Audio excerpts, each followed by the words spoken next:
Assalamualaikum warahmatullahi wabarakatuh. Perkenalkan, nama saya Risalatul Ulami, NIM 20310501001. Di sini saya perwakilan dari kelompok 7 akan mempresentasikan tentang pengertian neraca lajur dan laporan keuangan.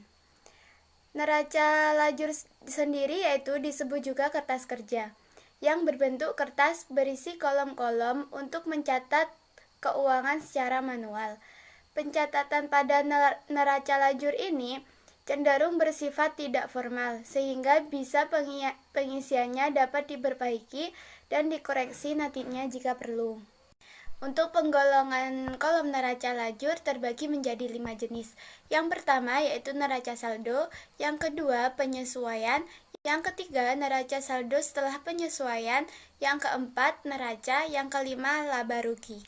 Di sini ada beberapa fungsi neraca lajur, yaitu yang pertama, meringkas dalam pencatatan keuangan, yang kedua, memeriksa kembali data yang telah dicatat, yang ketiga, membantu penyusunan laporan keuangan, yang keempat yaitu menunjukkan perusahaan telah menjalankan prosedur tersebut. Ada beberapa langkah untuk membuat neraca lajur, yaitu langkah yang pertama membuat format dan kolom neraca lajur tersebut. Yang kedua, memasukkan data dari neraca lajur dan jurnal penyesuaian. Yang ketiga, menghitung saldo yang telah disesuaikan. Yang keempat, mengisi dan menghitung kolom laba rugi. Adapun beberapa tujuan pembuatan neraca lajur. Yang pertama, memudahkan penyusunan laporan keuangan. Maksudnya, laporan keuangan akan semakin mudah ketika neraca lajur telah dibuat terlebih dahulu. Hal ini karena semua nominal yang ada pada buku besar bisa langsung terlihat di neraca ini. Yang kedua, sarana menggolongkan dan meringkas informasi neraca saldo. Maksudnya, dalam neraca saldo akan terdapat banyak data, baik itu data penyesuaian maupun data yang digunakan untuk mempersiapkan ketika hendak membuat sebuah laporan keuangan. Yang ketiga, meminimalisir kesalahan. Maksudnya, dengan menggunakan worksheet atau menjadi sarana meminimalisir kesalahan yang mungkin bisa terjadi ketika membuat jurnal penyesuaian. Yang terakhir yaitu memperkirakan hal yang mungkin akan terjadi. Maksudnya di sini adalah dengan sebuah worksheet akan menjadi bahan untuk memperkirakan hal yang akan terjadi dalam sebuah perusahaan. Hal ini karena jumlah pengeluaran yang dilakukan oleh perusahaan akan lebih mudah terlihat. Baik, sekarang memasuki pengertian laporan keuangan. Laporan keuangan adalah sebuah catatan informasi keuangan suatu perusahaan dalam satu periode tertentu, yang dapat digunakan untuk menggambarkan situasi kinerja perusahaan tersebut. Mudahnya, laporan keuangan adalah dokumen penting berisi catatan keuangan perusahaan, baik transaksi maupun kas. Pembuatan laporan keuangan dilakukan dalam periode tertentu. Biasanya, perusahaan membuat laporan keuangan ketika periode akuntansi perusahaan mereka memasuki akhir. Laporan keuangan adalah semua transaksi dicatat dengan akurat sehingga laporan keuangan memiliki perhitungan yang tepat. Adapun beberapa jenis-jenis laporan yaitu ada 6. Yang pertama, laporan laba rugi. Yang kedua, laporan arus kas. Yang ketiga, laporan perubahan modal. Yang keempat, laporan neraca. Yang kelima, laporan keuangan. Yang keenam, teknologi untuk pembuatan laporan. Adapun bentuk-bentuk laporan neraca yaitu yang pertama, neraca bentuk sekontro. Neraca bentuk T atau disebut account forms karena susunan berbentuk sebelah menyebelah dengan kelompok harta atau aktiva sebelah kiri dan utang serta modal atau pasiva di sebelah kanan. Yang kedua yaitu neraca bentuk stafel. Neraca bentuk stafel disebut sebagai neraca bentuk laporan karena bentuk susunannya berurutan dari atas ke bawah secara berurutan. Neraca bentuk laporan tersusun secara urut dari kelompok harta atau aktiva paling atas sampai kelompok utang dan modal paling bawah. Cukup sekian presentasi dari saya, kurang lebihnya mohon maaf. Wassalamualaikum warahmatullahi wabarakatuh. Assalamualaikum warahmatullahi wabarakatuh. Nama saya Nur Azizatun Naiman, NIM 201105010031. Di sini saya akan melanjutkan penjelasan dari teman saya, yakni cara pengisian neraca lajur. Dalam penyusunan neraca lajur ini, dari daftar saldo sebelum diadakan penyesuaian dan lalu memasukkan data penyesuaian, barulah dapat ditentukan data yang akan dicantumkan di dalam sebuah laporan. Neraca lajur tersebut harus disusun dengan berkolom dan pada sebuah perusahaan terdiri atas 10 kolom. Prosedur penyusunan neraca lajur.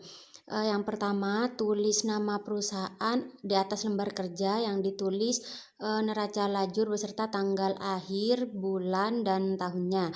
Yang kedua, mengisi nomor akun yang berlaku pada perusahaan tersebut beserta nama akun pada lajur, nomor akun, dan nama perkiraan.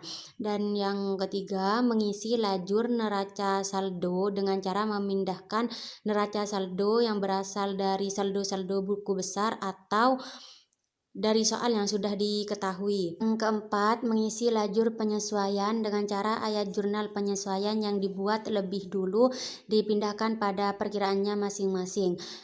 Dalam prakteknya, ayat jurnal penyesuaian yang telah dibuat harus diposting ke buku besar pada perkiraannya masing-masing.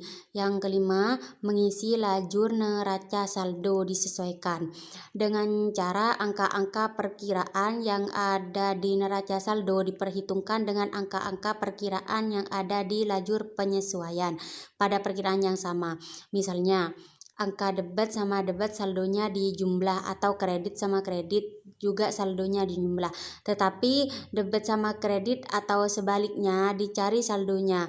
Sedangkan untuk perkiraan yang tidak ada penyesuaian di lajur penyesuaian tidak perlu diperhitungkan, yang berarti saldonya sama dengan apa yang ada di neraca saldo.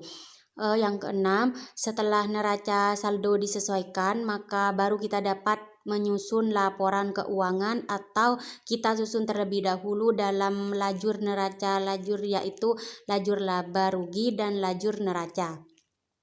Untuk menyusun lajur laba rugi dan lajur neraca, angka-angka yang diambil adalah dari lajur neraca saldo disesuaikan dengan cara perkiraan neraca aktiva, hutang, dan modal dipindahkan pada lajur neraca sesuaikan dengan debit dan kreditnya. Perkiraan nominal atau laba rugi, pendapatan, dan beban-beban dipindahkan ke lajur laba rugi sesuai dengan debit dan kreditnya. Debit dan kredit pada lajur laba rugi dan lajur neraca tidak sama karena saldonya tersebut merupakan saldo laba bila jumlah angka kredit lebih besar dari jumlah angka debit, atau saldo rugi bila jumlah angka debit lebih besar dari jumlah angka kreditnya. Cara pengerjaan neraca lajur ini bisa dilakukan dengan 3 cara, yaitu yang pertama, dikerjakan bersamaan dengan aktivitas siklus atau akuntansi akhir periode.